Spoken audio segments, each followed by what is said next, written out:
বর্তমানেও বাংলাদেশের ভাইরাল একটা মেশিন টিকি ইওয়াই এয়ার ফ্রায়ার। সো ফেসবুকে ঢুকলেই সবরে দেখা যায় যে ও এয়ার ফ্রায়ার ওটা কিনরা। এনিওয়েজ আমি তো বাংলাদেশও নাই, বাট স্টিল আমার এয়ার ফ্রায়ার আসিল না, আর এটা খেলে ইউজ করেন তো বা এটার বেনিফিট কিতা এখানেও জানতাম না। লাস্ট 1 মাস আগে আমার একটা কাজিনে আমারে রিকোয়েস্ট করছে ও এয়ার ফ্রায়ারটা কেনার লাগিয়া, এটা নাকি খুব বেশি হেল্পফুল চিকেন ফ্রাইতে ধরিয়া কেক বানানি বা চাইতো যে কোনো টাইপ অফ রেসিপি বানানি যায় তেল ছাড়া। সো আমিও অর্ডার করিলাম তাই হতায় হতায়। আমি অর্ডার করলাম যখন অর্ডার করলাম বড় একটা, আমার কাছে লাগলো যে বড় হইলে একটু বড় সাইজের কেক টেক বানানি যাইব। সো আজকে আমার পার্সেলটা বাসাত রিসিভ করছি। রিসিভ করার পরে ভাবলাম আপনার লগে আমি এটা রিভিউ শেয়ার করি।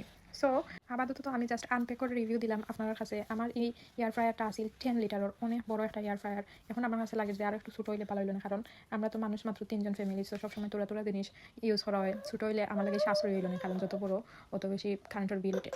আর এটার বেনিফিট কিতা আমি এখনও জানি না, আমার খাজিলে জিকানি লাগবো যে এটা দিয়ে কিতা কিতা করা যায়। সো আমি যদি কোনো বেনিফিট পাইতে অবশ্যই আপনারা লগে শেয়ার করবো, আর আপনারাও এটা দিয়ে কিতা কিতা করা যায় জানিয়ে তাহলে আমাদের জানাইবা। ওকে, সবাই ভালো থাকবা, আল্লাহ হাফিজ।